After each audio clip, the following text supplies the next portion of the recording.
Welcome to round 4 of the Parenting Roundabout podcast for the week of January 9th. I'm Terry Morrow, and I'm here with Catherine Haleko. Hello. And Nicole Eridix. Hello. As moms of teens and young adults, we've survived those little kid days, yet we're still rethinking the decisions we've made all through our kids' lives and worrying about what's going on right now. Today's Thursday, which means it's time to give in to our obsessing. And today we're obsessing about another offering from our pal Julie Jargon at the Wall Street Journal, who knows how to throw out the podcast fodder for us. Thank you, Julie. She wrote a story about these parents use baby monitors to track older children, even teens. We've spoken here before about our desire to track our children's every move with, iPhone gadgets and such. Baby monitors seems to be taking it another step, but it's funny that when I saw this article, I had just told my daughter that if she moved to the downstairs apartment in our house, which would be a very good idea for her, it's still part of the house. It's not separate at all. She will be able to hear us walking around over her head, but still she would feel alone. So I said, hey, we could get a baby monitor and put it down there, and then, we would know if there was any problem. So I just said to a 32-year-old, hey, we could put a baby monitor in your room. And then here is this article saying that people had the same idea, only with their teenagers, who I imagine would not appreciate it quite so much. So I kind of like the idea, I gotta say.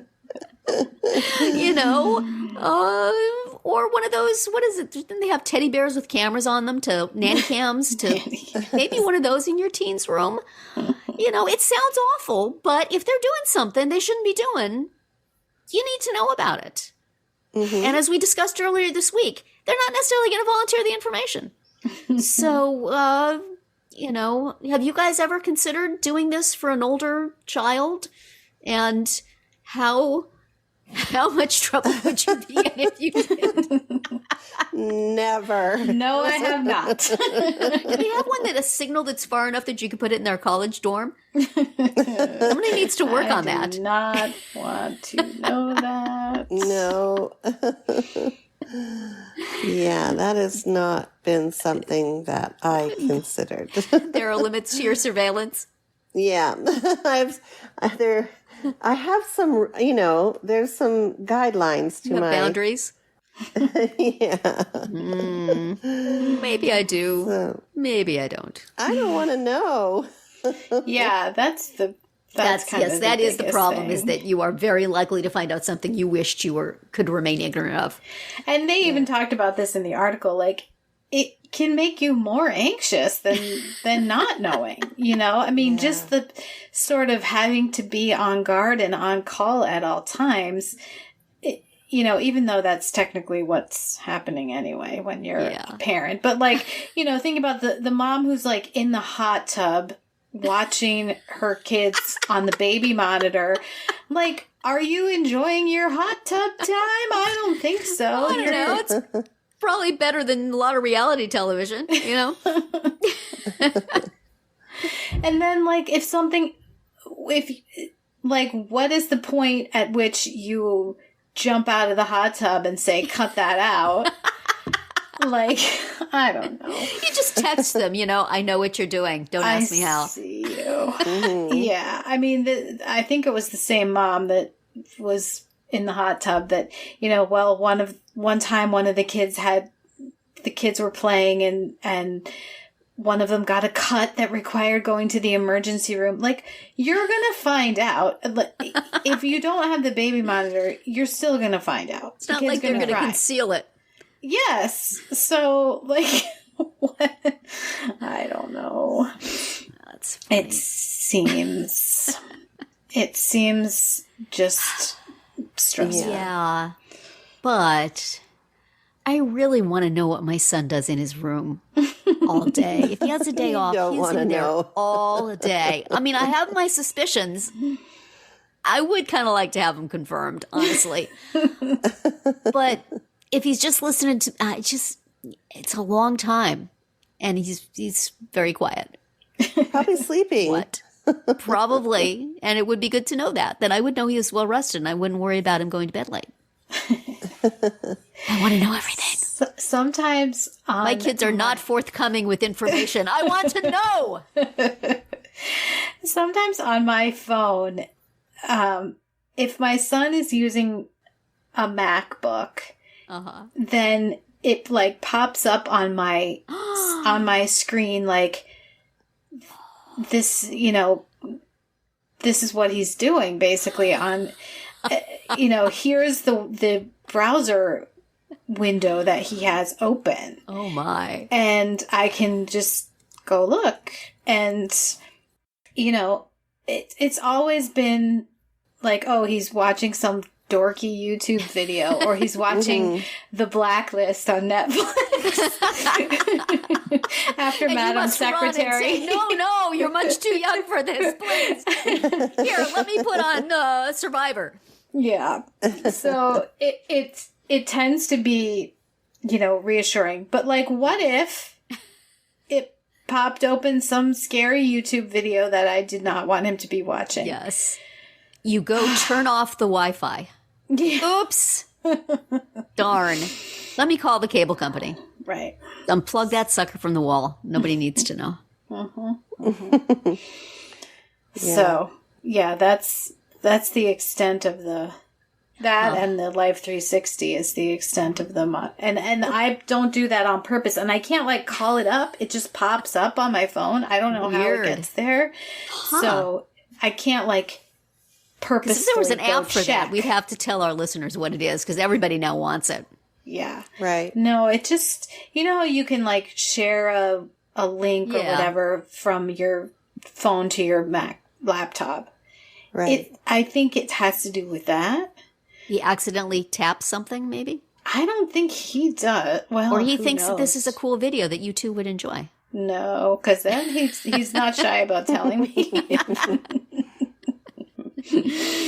Yeah. Yeah. So I do not know how to do it deliberately. It's just Right. a little accident. So Yeah. Funny. My son is deep in a YouTube, I don't know if it's a series, but it's a family who puts out videos. It's called Shiitake Mushrooms, and he watches that.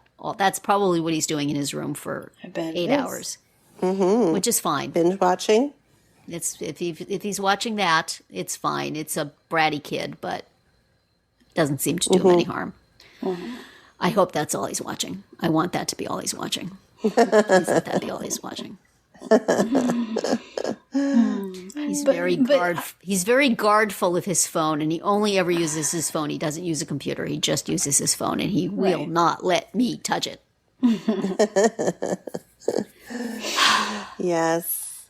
But in the case of the kids in this article, I mean, kids do need some privacy and freedom, and they need to take some risks, They do. And if they're constantly being monitored and the parents are running in to say, stop that, That's kind of, yeah. I mean, I don't think that's like developmentally appropriate. No. Do you know what I mean? Like, I think that's the bigger issue. As a child who grew up with a mother that was very, she closely monitored as much as she could. Kids learn to sneak around. Yeah. I was going to say. Kids learn to lie. Kids learn to... Put a little piece of scotch tape over the camera on the baby monitor. Yeah, they'll figure that out. I remember, oh my gosh, no kidding, not a word of a lie, when it was my first year teaching. I think I was substitute teaching, and I arrived one day at this class, and it was a 7th grade class, and the principal came in before the day started and said that this class was, quote unquote, hell on wheels. And what they had done was they put video cameras in the classroom so that they could video the kids' behavior. This was back in the day, right? Like, you'd never get away with that now. And so it's like, okay, whatever, fine with me. I'll just get on with my day. So, we're coasting along where the kids are doing their thing. And then halfway through the day, I don't know, somebody pointed it out that there were video cameras in the room and the kids were pointing them out to me. And they're like, yeah, but we don't really care because we've covered them up. And so clearly the principal was not checking the footage. They were just, you know. And this was a thing where some parent complained and they said, yeah, we'll put cameras in there. Yeah.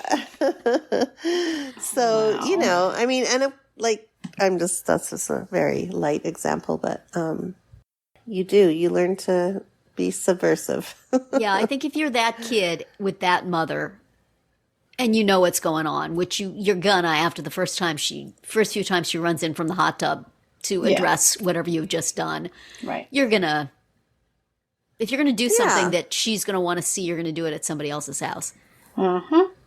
Or exactly. Then, you know, check your backpack for a camera when you leave the house. Because she's gonna be industrious. Mm-hmm. She's going to meet you with She just technology. loves you so much, kid. Yeah. That kid's going to move as far away as possible after. I'd like to go to this college in Antarctica, Mom. Exactly. But, yeah. Well, it's nice to see people who are more controlling and intrusive than us, right? Does this make us feel better about ourselves? Yes. I mean, I might do it, but I haven't. In a sad way, it does. It's tempting. But, it is. I don't know. Technology should have more advanced ways of doing this than a baby monitor, though. Yeah. I mean, there's also like all Alexas and those things. Oh, sorry, I said that out loud for somebody who has one sitting nearby. But, right, I mean, don't they have lots of... You can use that as like an intercom. Yeah. Right. Well, they say all these Internet of Things items are like spying on us for some nefarious purpose. Surely we could set them up to spy on our kids. That little ding in a strange way, this is a TikTok story that our family, because if you're not on TikTok, you're not on TikTok, are you? No. It is notorious for feeding you videos about topics that you may have mentioned out loud. And it's just constantly, if you've mentioned something, if you're having a conversation, the next thing you know, it's like something related to it is on your TikTok feed. Anyway, so this one weekend, my son came home and all of a sudden, or like I will also pick up videos that people in your area are watching too. There's some kind of weird algorithm anyway, so my son came home one weekend and all of a sudden we're getting my husband and I are like getting these random TikTok videos of just a lot that featured a lot of female, like nothing nefarious, but just with, they were just not young female type, nothing bad, but, just not what you would typically it was be watching. Not what we would it was totally not what we would be watching. And so we're like, there's a reason for that. Yep. Because we have a 20-something-year-old son in our house. And it was just, it's probably like, I think there was sports cars and girls or something along those lines. Like, you just know that, like, that is nothing that I would ever watch. Right. So anyway, I thought it was kind of funny.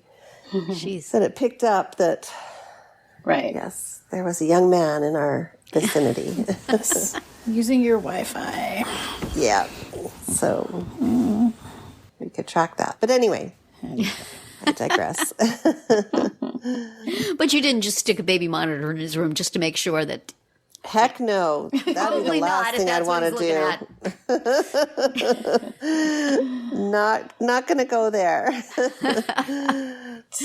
Well, Anyways. certainly, listeners, we don't want to suggest that you should do that. Although, you have my blessing if you do. Tell me how it goes.